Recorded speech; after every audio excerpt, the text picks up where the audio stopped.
Her betrayal took away my daughter's mother and my wife from me. Life, as I had come to understand it, wasn't about grand gestures or monumental moments. It was built on the quiet, often unnoticed pieces of our everyday existence. Those little fragments, morning sunlight spilling through the kitchen window, the rhythmic sounds of coffee brewing, the soft chatter of birds outside, formed the foundation of my world. They were constants, comforting and familiar, the small assurances that life was steady, that everything was as it should be. But my journey to that sense of stability had been anything but straightforward. Growing up, I had known chaos intimately. My parents, though deeply devoted in their own way, were not the picture of harmony.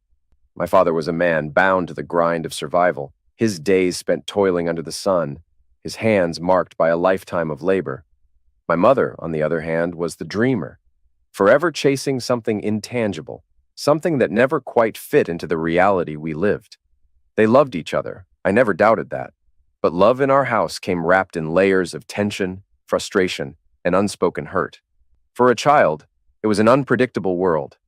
I remember nights lying awake, the muffled sound of arguments carrying through the thin walls, wondering if this was what all families were like. I found refuge in books, in stories that carried me away to distant lands, to lives where the world made sense.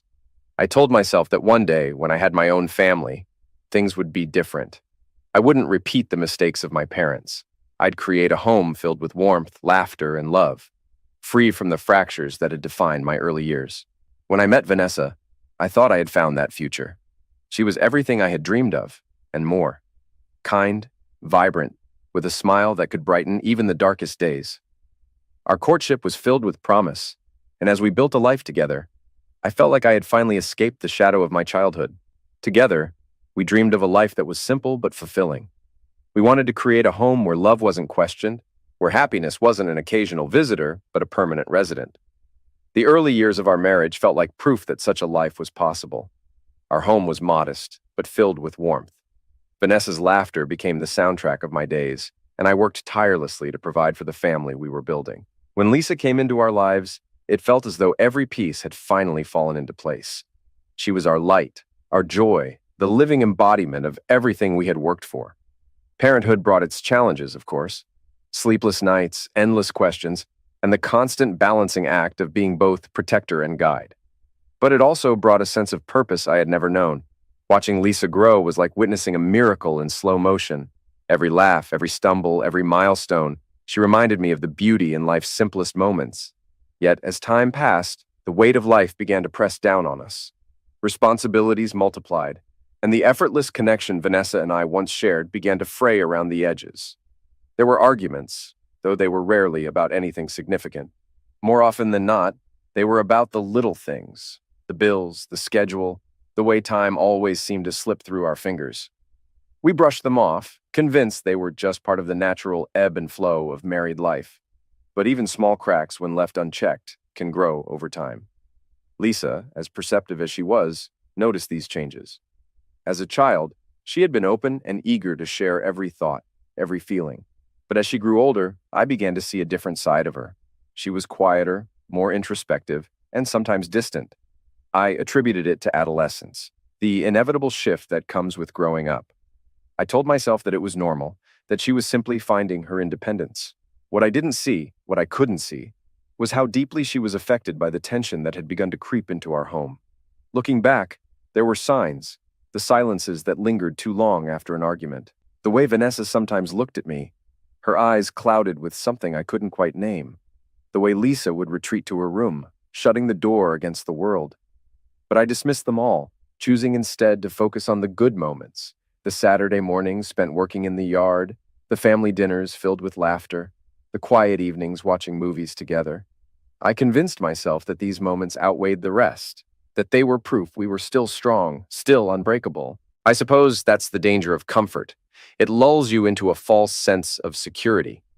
It makes you believe that the cracks in the foundation are nothing more than surface flaws, that they won't spread if you ignore them. And for a long time, I did just that. I held on to the routines, the rituals, the steady rhythm of our lives, believing they would carry us through. That Saturday felt like any other. The sun was high, the air was warm, and the hum of the lawn mower blended seamlessly with the distant sounds of neighbors going about their day. I remember feeling a sense of quiet satisfaction as I worked, the smell of freshly cut grass mingling with the scent of a barbecue wafting through the air. It was one of those moments that made me grateful for the life we had built, for the family that gave it meaning. What I didn't know, what I couldn't have known, was that beneath the surface of that ordinary day, everything was about to change. The cracks I had ignored were finally about to break open, shattering the illusion of stability I'd clung to for so long. In hindsight, I wonder if there were signs I missed, if there was something in the air that should have warned me. But in that moment, as the sun shone down and the lawnmower hummed, all I felt was peace. And that, perhaps, was the cruelest irony of all.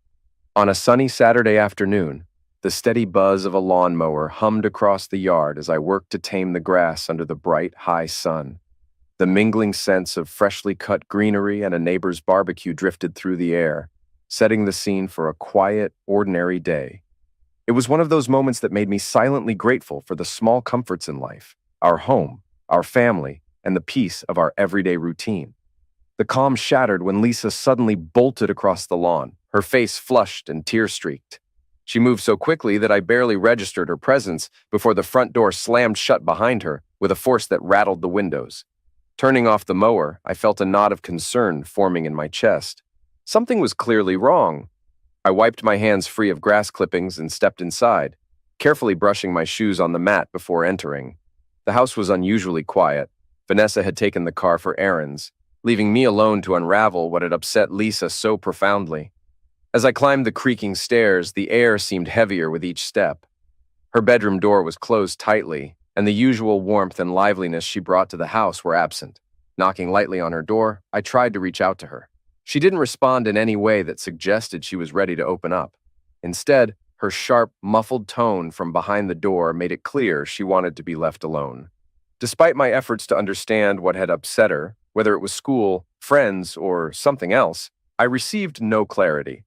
Her rejection stung, but I knew better than to press further. At 16, Lisa was learning to navigate her emotions on her terms, and pushing her wouldn't help. Reluctantly, I retreated downstairs. The unanswered questions weighed heavily on my mind. Whatever had happened, it was unlike Lisa to shut me out so completely. I returned to the kitchen, staring absent-mindedly out the window at the half-mowed lawn, my thoughts churning. Hours passed. When Vanessa returned later that evening, I wasted no time explaining Lisa's behavior. Vanessa listened carefully, her brow furrowing as I recounted the details. She mentioned that Lisa had asked to go to the mall earlier, but Vanessa had already left for work and hadn't been able to take her. The sequence of events seemed off. Lisa's emotional state and her early return didn't add up. Vanessa's face grew pale as she pieced together the possibilities.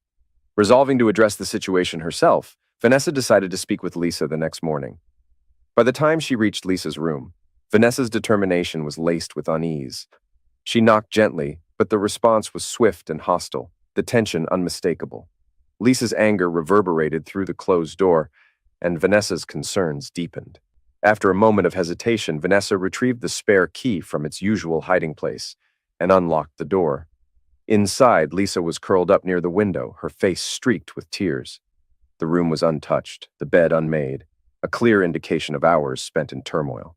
Vanessa approached carefully, her tone soft but filled with urgency as she tried to understand what had brought her daughter to this state. Lisa's anger spilled out, her words sharp and accusing as she described witnessing Vanessa in an intimate moment with a man named Clyde Barrow.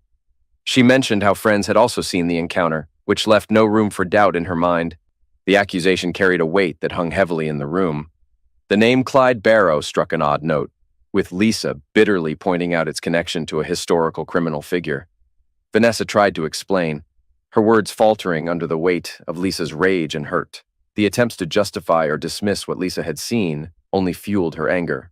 The confrontation escalated until Vanessa, overwhelmed by frustration, lost control and struck Lisa lightly across the face.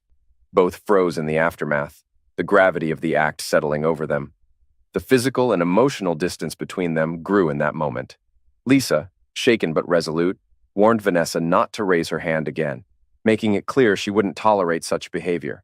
The sharpness in Lisa's tone and the strength in her stance underscored her transformation from a child to someone demanding respect on equal footing.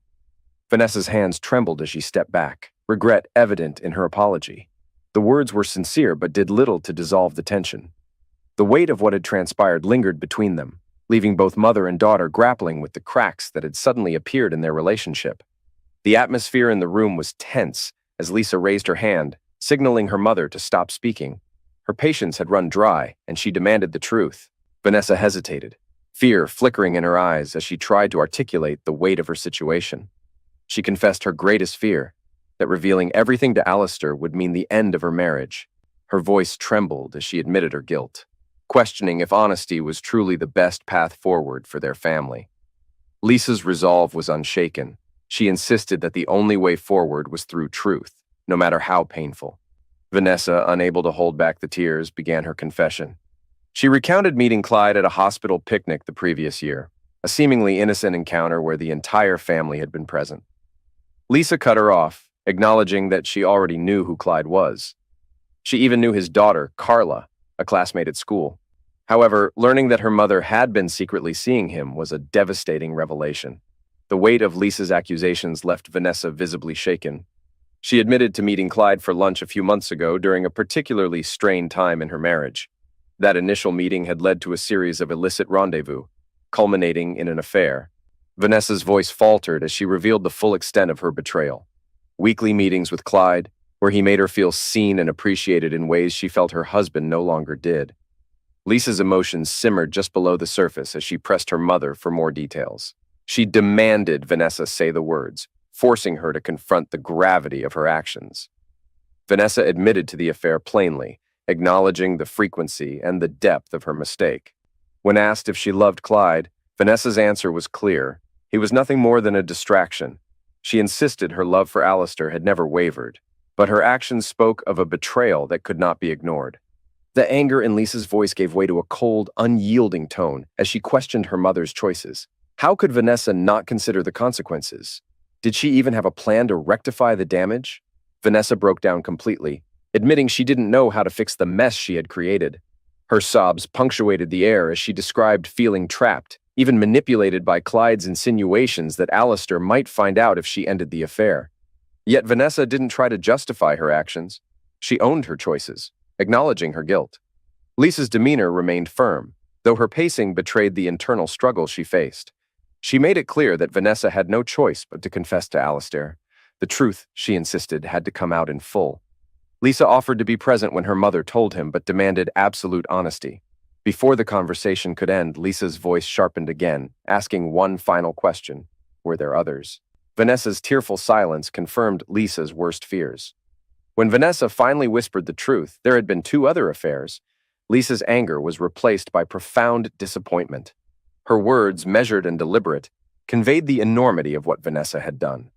This wasn't just about Alistair.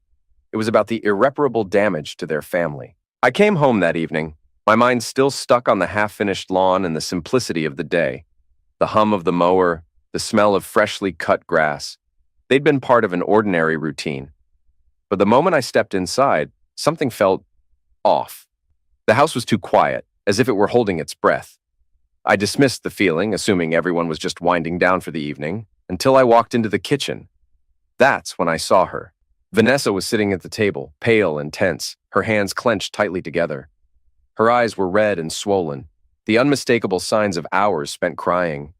A wave of unease hit me, cold and heavy, as I stepped closer. I could feel it in my gut. Something was wrong. She looked up at me, her voice shaky as she told me to sit down. My chest tightened at her tone, raw and brittle. Vanessa rarely sounded like this. I pulled out a chair and sat, but every nerve in my body was on edge. I wanted to ask what was going on, but something about the way she stared at her hands kept me silent. Then she said it. I've done something unforgivable. The words hung in the air like a dark cloud. For a second, I couldn't comprehend what she meant. My mind scrambled for possibilities, none of which came close to the truth. Then she said it. She had been having an affair. It hit me like a blow to the chest, knocking the wind out of me. I just sat there, stunned, unable to fully process what she was saying. Her voice trembled as she tried to explain, saying she'd been lonely, vulnerable, unappreciated. She called it a mistake, The worst mistake of her life. But the words barely registered. My ears were ringing, and the ground beneath me felt unsteady. How could she do this? How could Vanessa, my wife, betray me like this? My confusion quickly turned to anger. Why now? I demanded, my voice louder than I intended. Why are you telling me this now, after months? She hesitated, looking down at her clenched hands before admitting the truth. Lisa had caught her earlier that day, she said. Lisa had seen something, confronted her, and forced her to confess. It wasn't guilt that had driven her to tell me. It was the fact that she had been caught. The realization made my stomach churn. I felt like a fool. So you weren't going to tell me unless you had to, I said, the bitterness in my voice undeniable. The weight of her betrayal pressed down on me, suffocating. I could barely look at her. Vanessa tried to defend herself, saying she didn't know how to tell me, that she was scared of losing everything. But her words only made things worse. Scared of losing everything? She'd already risked it all the moment she started this. Her shaky explanations couldn't undo the damage. The enormity of what she'd done settled over me like a storm cloud. Every word she said, every tear she shed, only made the betrayal feel deeper. This wasn't just a mistake. It was months of deception, months of lies. And now the fragile foundation of our family was crumbling beneath us. I sat there, staring at her, trying to reconcile the woman I thought I knew with the one sitting in front of me. The silence stretched on, heavy and suffocating, until I couldn't take it anymore. I need to get out of here, I muttered, standing abruptly. My chest felt tight, my hands shaking as I grabbed my keys and walked out the door. The cool night air hit me, but it did little to calm the storm inside. I stood on the porch, staring out into the darkness, wondering how we'd gotten here and how we were supposed to move forward from this wreckage.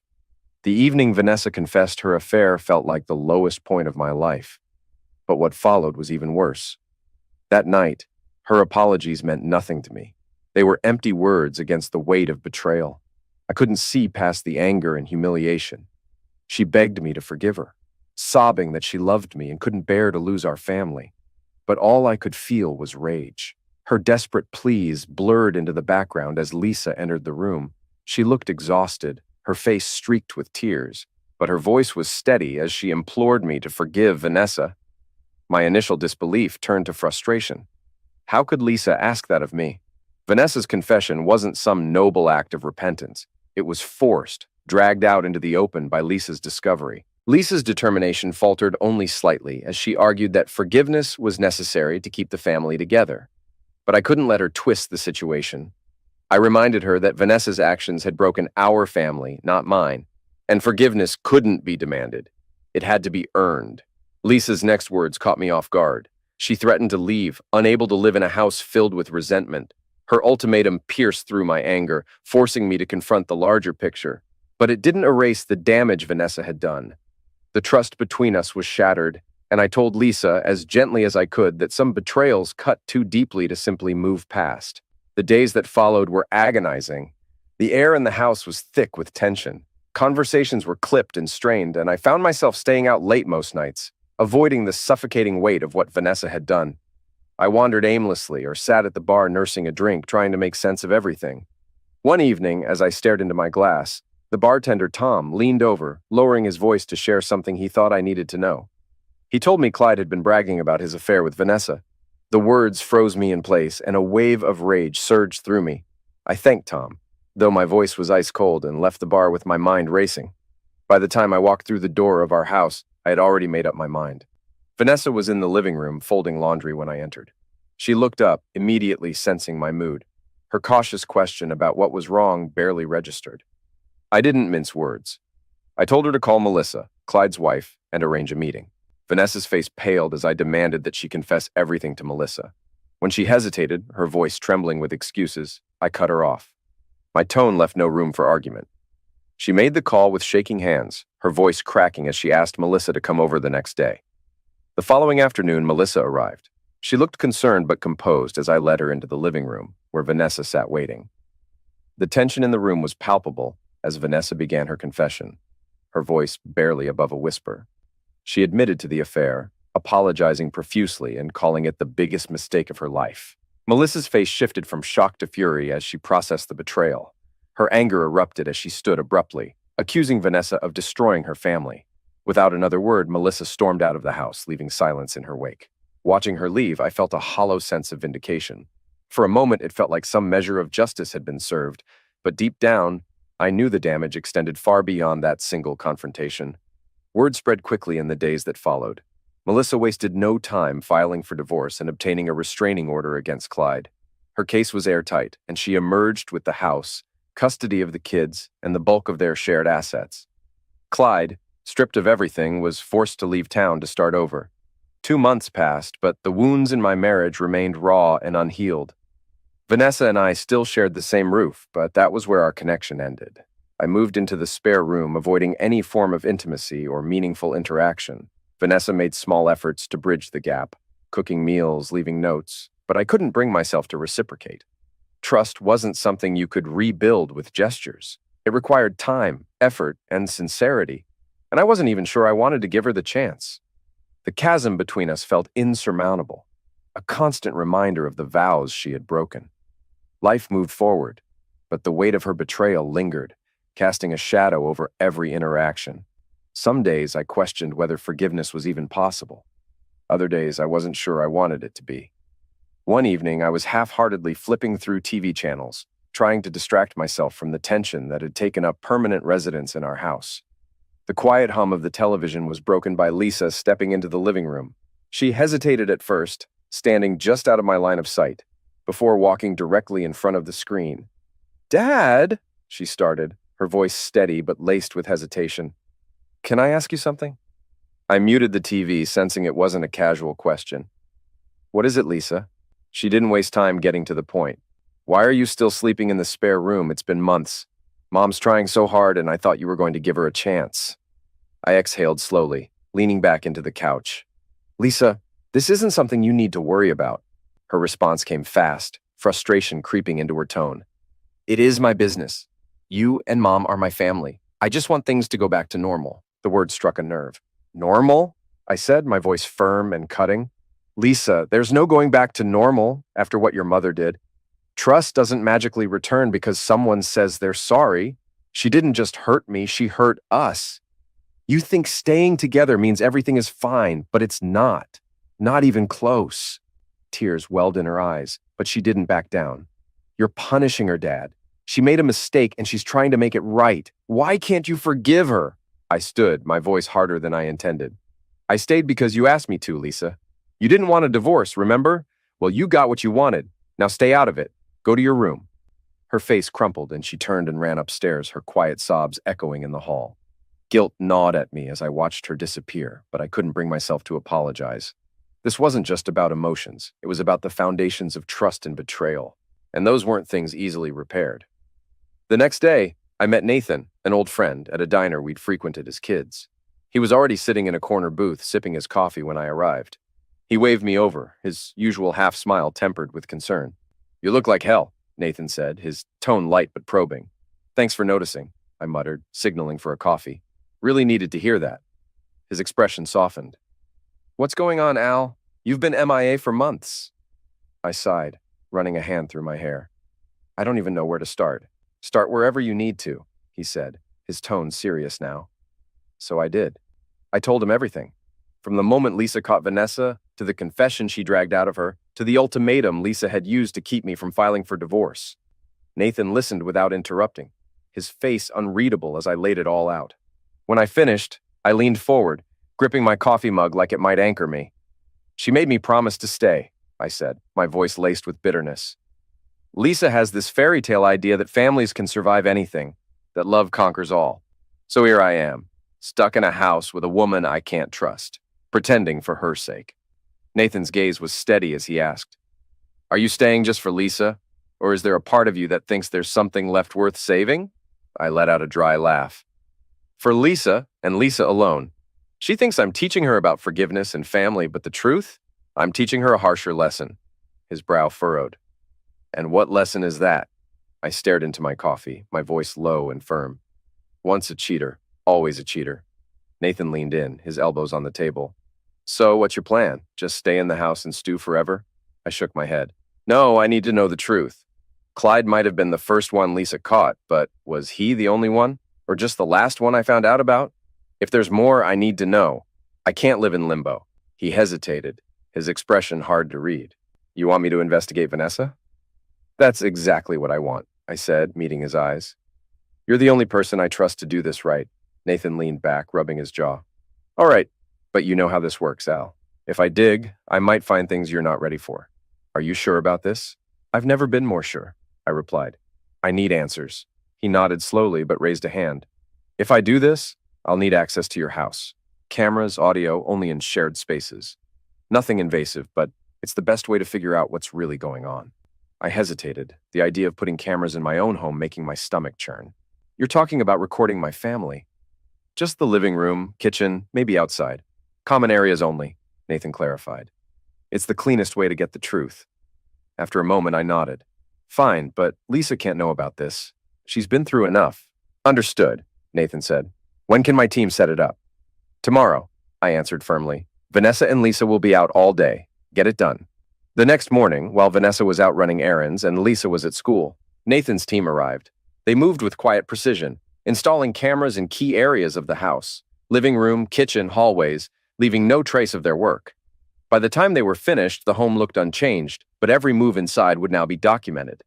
That evening, over dinner, I informed Vanessa and Lisa that I'd be leaving town for a few days. I kept my tone casual, explaining that I had business to attend to in the city. Lisa seemed skeptical, questioning the timing, but I brushed off her concerns with a shrug, reminding her she was old enough to handle things in my absence. Vanessa barely spoke, her silence noticeable, though she nodded when I asked if she could manage the household while I was gone. I couldn't resist a cutting remark, pointedly suggesting she avoid repeating past mistakes. Vanessa's face drained of color and an uneasy silence settled over the table as I pushed my chair back and left the room. The first morning of my trip, I was sitting in a conference room, half listening to a presentation, when my phone vibrated in my pocket. It was Nathan. Excusing myself, I stepped into the hallway and answered. His voice was heavy with unease as he told me his team had uncovered something troubling. It wasn't just Clyde. There were indications of at least 3 other men Vanessa had been involved with. Though some of the evidence was circumstantial, the rumors were consistent and damning. My pulse quickened as I pressed him for details, but Nathan admitted they were still working on identifying the men. The idea of multiple affairs hit like a sucker punch, each one amplifying the betrayal I was already grappling with. That evening, as I sat alone in my hotel room, Nathan called again. This time, his tone was sharper, more urgent. He informed me that Vanessa wasn't just guilty of past infidelities. She was actively entertaining another man in our home. My stomach turned as he described what his team had seen through the cameras. A stranger entering my house, greeted by Vanessa, their interactions leaving little doubt about the nature of their relationship. I felt a mix of rage and disgust as I told Nathan to continue documenting everything. If Vanessa wanted to dig her own grave, I would make sure she finished the job. Over the next 2 days, Nathan's team gathered irrefutable evidence.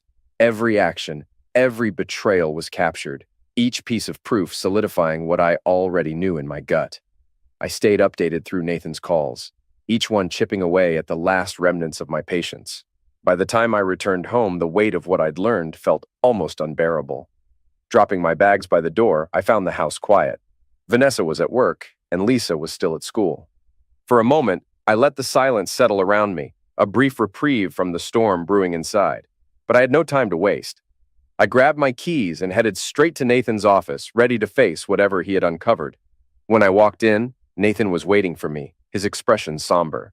Without preamble, he handed me a folder, and I sat down, bracing myself for what I was about to see. Inside were detailed reports and images, confirming 3 additional affairs. David Smith, a colleague from Vanessa's office, Shane Davis, a high school football coach, and Chad Williams, a mechanic from a local auto shop. The range of her choices was almost absurd, and I let out a humorless laugh as I flipped through the file. Nathan studied me, his concern evident. "This isn't easy, Al," he said carefully. I leaned back, rubbing my temples. "No, it's not. But it's not surprising anymore either. She made her choices, and she's going to live with the consequences." "What's the plan now?" Nathan asked cautiously. I sighed, leaning forward again. "It's not about me anymore. It's about Lisa. She pushed me to stay, to forgive, to try again. Fine, I stayed for her. But this time, if she tries to guilt me into holding this family together, I won't play along. If she threatens to leave again, I'll open the door myself. Nathan hesitated before asking his next question, his tone deliberate. Al, are you absolutely sure Lisa is your daughter? The question hit me like a sledgehammer, knocking the wind out of me. My mind raced, trying to make sense of it. I had raised Lisa, poured my love and effort into her, guided her through life's challenges. But now, the possibility that she might not be mine was staring me in the face, threatening to dismantle everything I thought I knew about my family. I sat frozen in my chair, staring blankly at the floor as Nathan's question hung in the air. The silence felt suffocating, but he didn't push me for an answer. After what seemed like forever, I finally spoke, my voice heavy with resignation. Lisa had always called me her father, and no DNA test could change the years I'd spent raising her. Still, a test might provide clarity, and I knew I'd deal with that when the time came. For now, I had only one priority: ending my marriage. Nathan gave a short nod, his expression hardening. He made a quick call, arranging a meeting with James, a divorce attorney he trusted. James, as Nathan had often described him, was the best in the business, someone who ensured his clients walked away with what they deserved. Later, I sat across from James in a small office as he sifted through the evidence Nathan had gathered. His face remained impassive as he reviewed the file, then leaned back in his chair, ready to take action. Nathan, sitting beside me, emphasized the importance of a clean victory, one where I wouldn't walk away empty-handed. James assured me that he would handle everything. When I returned home, Vanessa and Lisa were waiting for me in the living room. Lisa's worried eyes darted to the bags I had left by the door as she asked where I had been. Her concern was evident, but I didn't answer immediately. Instead, I walked to the kitchen table, sat down, and placed the file I had brought with me on the table. The weight of what I had to do was crushing, but it couldn't be avoided. I motioned for them to sit and prepared to lay everything bare. Vanessa's face was already streaked with tears, her guilt written all over her. Lisa, on the other hand, looked confused, her expression shifting to suspicion as she sat across from me. Slowly, I began pulling out the photos from the file, each one a damning piece of evidence. Vanessa with Clyde, Vanessa with David, Vanessa with Shane, and Vanessa with Chad. I slid the pictures toward Lisa and let the silence speak for itself. Her face turned pale as she looked at them, the undeniable proof of her mother's betrayal sinking in. Vanessa broke into sobs, but I kept my focus on Lisa. She needed to see the truth for what it was. After a long, tense pause, I spoke with a voice cold and detached. I explained that the photos were captured over the past 3 days, confirming that Vanessa had been with multiple men. Clyde wasn't the exception. He was part of a pattern.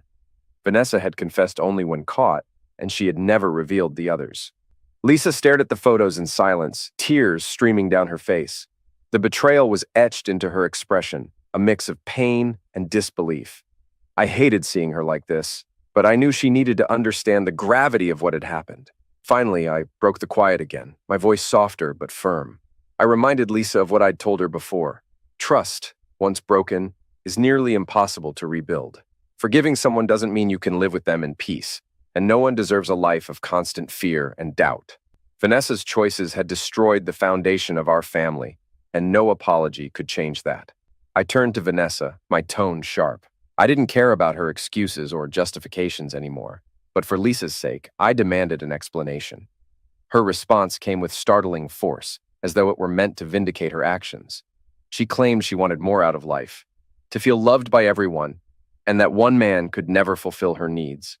Her words hit like a slap, spoken with such casual finality that my stomach turned, my patience snapped. The anger I had tried to keep in check boiled over. Without hesitation, I asked the question that had been haunting me. Was Lisa even my daughter?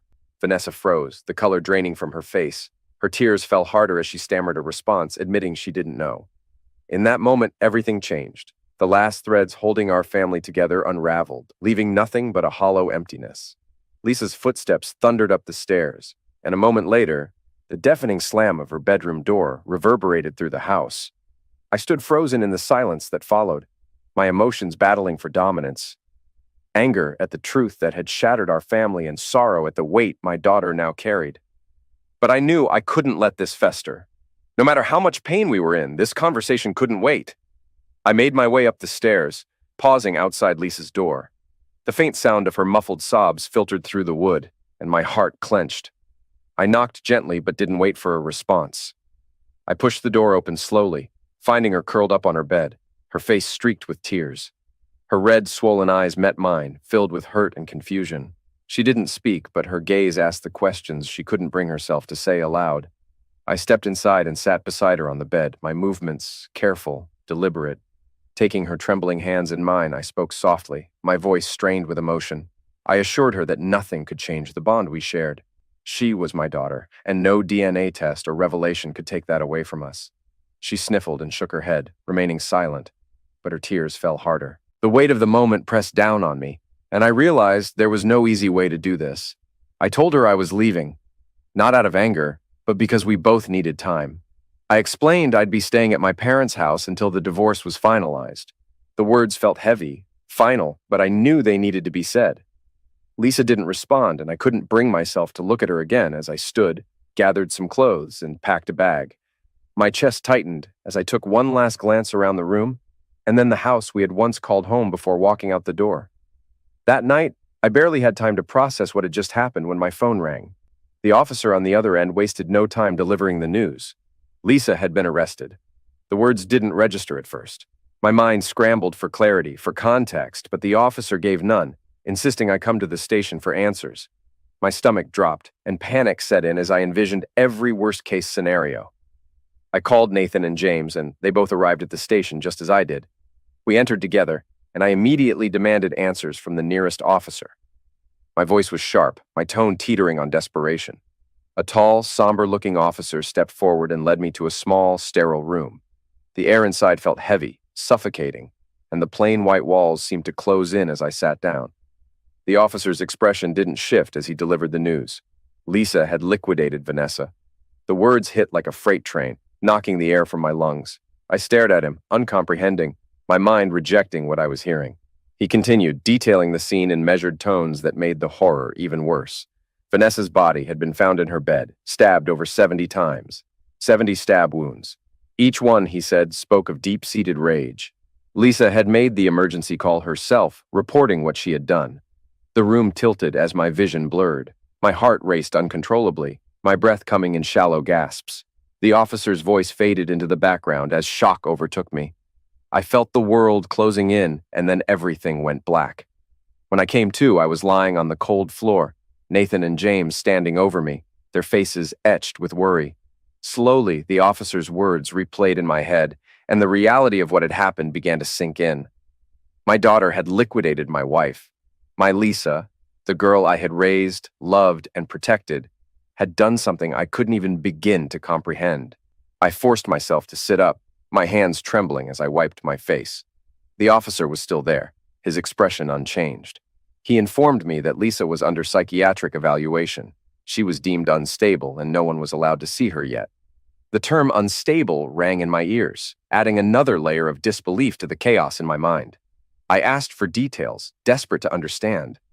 The officer's description of the scene was clinical and brutal. Vanessa had been attacked in her bed, the repeated stab wounds indicating not just violence, but hatred. My stomach churned as I tried to reconcile this image with the family I thought I had known. The officer's final question cut through the fog in my mind. Was there anything wrong in the family? I hesitated, the truth a lead weight in my chest. Finally, I admitted there had been problems. Vanessa had cheated, and I was planning to file for divorce. Saying it aloud felt like a confession of failure, but I couldn't ignore the part those cracks had played in all of this. The officer's gaze didn't waver as he absorbed my words. I wondered if he was silently judging me, connecting the dots in ways I hadn't yet managed. My mind raced with questions. Had Lisa acted out of anger, out of loyalty to me? Had she been pushed to this breaking point by the same betrayal that had shattered our family? Or had there always been something darker lurking beneath the surface, something I had failed to see? The thought of Lisa, my little girl behind bars, labeled unstable, tore at me. I needed to see her, to understand what had driven her to this unimaginable act. But for now, all I had were questions, and the answers felt like they were slipping further out of reach. The moment the words left my mouth, the weight of reality crashed down on me. My wife was gone, and my daughter, the little girl I had raised and loved, was the one who had taken her life. It all stemmed from the chaos that had torn our family apart, and now I was left staring at the wreckage, unsure of how we had come to this. The officer nodded, jotting something in his file, but I barely noticed. My mind was consumed by the image of Lisa, no longer my innocent child, but someone the world now called a butcher's. The house became unbearably silent in the days that followed. Every creak of the floor, every shadow cast by the setting sun reminded me of her screams, of her breakdown, and of how powerless I was to stop it. When Lisa was brought before the court, the weight of the system was palpable. It was decided that she would be placed in a mental health facility instead of facing a conventional sentence. The court relied heavily on the evaluator's findings, which stated that her actions were driven by immense psychological trauma. The decision felt inevitable, almost perfunctory. Even the district attorney, a man whose daughter had been Lisa's classmate, didn't push back. The proceedings felt more personal than legal, steeped in the shared grief of a tragedy no one could fully comprehend. For the next 30 days, I wasn't allowed to visit her. When the restriction was finally lifted, I arrived at the facility unprepared for what awaited me. As soon as Lisa saw me, her face crumpled, and she broke into uncontrollable sobs. Before I could speak or approach her, her body stiffened, and she collapsed into a seizure. I froze, helpless and horrified, as staff rushed in to help. They escorted me out, assuring me she was in good hands, but the image of her fragile, convulsing body burned into my mind. It happened again during my next 2 visits, each episode more intense than the last. The doctors advised me to stay away, explaining that my presence seemed to trigger her trauma. They said she needed time to heal, and though I wanted to argue, I knew they were right. For now, I was only making things worse. Leaving the facility felt like abandonment, but I had no choice. Each step away from Lisa felt heavier than the last, the guilt and helplessness dragging me down. Back at home, the emptiness was suffocating. I stared at the walls, haunted by memories and endless questions. Where had it all gone so wrong? What had driven my daughter to this breaking point? Was it Vanessa's infidelity, the years of lies and betrayals, or had my own failures played a role? I had spent so much time blaming Vanessa, telling Lisa that her mother's cheating was the root of our pain. But now, sitting alone in the silence, I wondered if I had failed her too. Maybe I was too consumed by my own hurt to see what Lisa needed. I had been so focused on filing for divorce, on escaping the mess Vanessa had created, that I hadn't noticed my daughter unraveling. Could I have done something differently? Could I have shielded her from the worst of it? The questions gnawed at me, unrelenting. Now, sitting in this empty house with a loaded Glock in one hand and a glass of Jack Daniels in the other, I stare into the void, searching for answers I know I'll never find. It's been 6 months since everything changed, 6 months since my world came crashing down in a way I could never have anticipated. Lisa remains in the facility, and I remain in this strange purgatory, caught between grief and the unbearable need to move forward. Most days I feel like I'm simply existing, going through the motions without truly being present. The house we once called home has been sold, its walls no longer echoing with memories too painful to bear. Now, I live in a small, unremarkable apartment downtown. It's quiet, too quiet sometimes, but it's a start. Or at least, that's what I keep telling myself. The first few weeks after the sale were a blur. Packing up the house was like dismantling a museum of our lives together. Every box I filled felt like burying a piece of the past. Lisa's childhood drawings, Vanessa's favorite mugs, photos of holidays that once felt perfect in their imperfection. I left most of it behind, donated what I could, tossed the rest. I told myself it was just clutter, but the truth was, I couldn't bear to look at it anymore. Every object felt like it carried the weight of 1,000 unspoken words, 1,000 missed opportunities. The day I handed over the keys, I didn't look back. I couldn't. It was as if the house itself had become a monument to my failures, as a husband, as a father, as a man trying to hold his family together. Driving away, I felt a strange mix of relief and sorrow. I told myself it was the right thing to do, the only thing to do, but the emptiness that followed was unlike anything I'd ever known. Moving to the apartment was an adjustment. It's smaller, quieter, and devoid of the life that once surrounded me. There's no lawn to mow, no creaking stairs, no reminders of Lisa's laughter echoing through the hallways. The silence here is different. It's heavy, oppressive, and unyielding. At first, it felt like the walls were closing in, suffocating me with the weight of everything I'd lost. But over time, I've come to appreciate the simplicity of it. The quiet forces me to sit with my thoughts, as painful as they are. And maybe, in some twisted way, that's what I need. I started seeing a therapist a few months ago. Her name is Dr. Reyes. And she has this way of looking at me that makes me feel both seen and uncomfortable. I was hesitant at first. What could she possibly say that would make any of this better? But week after week, I find myself going back, if only for the chance to hear someone tell me that I'm not completely broken. Healing isn't linear, she says almost every session. It's messy and unpredictable, but it's possible. I don't know if I believe her yet, but I want to. God, I want to. We've talked a lot about Lisa, about what happened that night, about her pain, her rage, her fragility. Dr. Reyes helps me see things I didn't want to admit before. Lisa wasn't just angry at Vanessa, she was angry at me too. Angry at both of us for the lies, the betrayals, the shattered illusions of the family she thought we were. And maybe she was right to be angry. I spent so much time blaming Vanessa for what happened, for the chaos she brought into our lives, that I never stopped to consider my own role in all of this. I thought I was protecting Lisa by staying in that house, by trying to maintain some semblance of normalcy. But in the end, I think I only made things worse. Lisa hasn't agreed to see me since that day in the facility. The doctors say she's making progress, but it's slow. The anger and pain she carries run deep, and my presence only seems to stir it up. I've written her letters, more than I can count, but they all sit in a drawer, unsent. What could I possibly say to her that would make a difference? How do you apologize for failing the person you love most in the world? The truth is, I don't know if I'll ever find the right words. I still get updates from her doctors every week. They tell me the seizures have stopped and that she's responding well to therapy. They say she's starting to open up, though she's still guarded.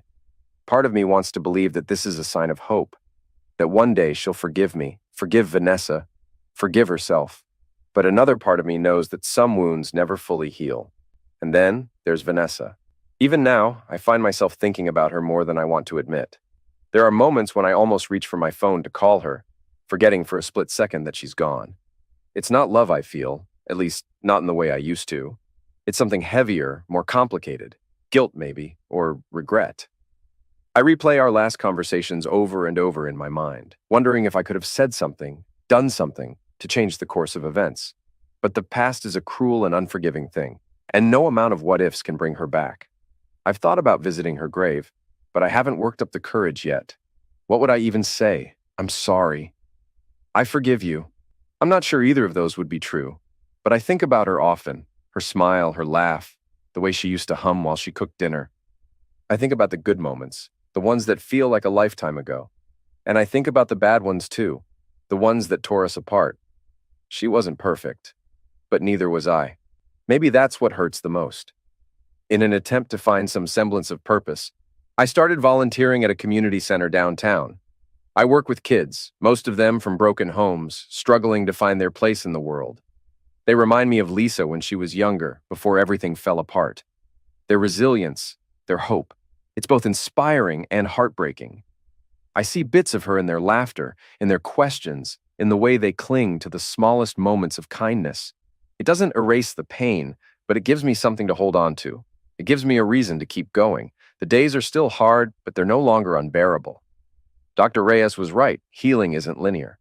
Some days I feel like I'm making progress. Other days, I feel like I'm right back where I started, drowning in the memories and the pain. But I'm still here. I'm still trying. For Lisa, for myself, for whatever comes next. And maybe that's enough. For now.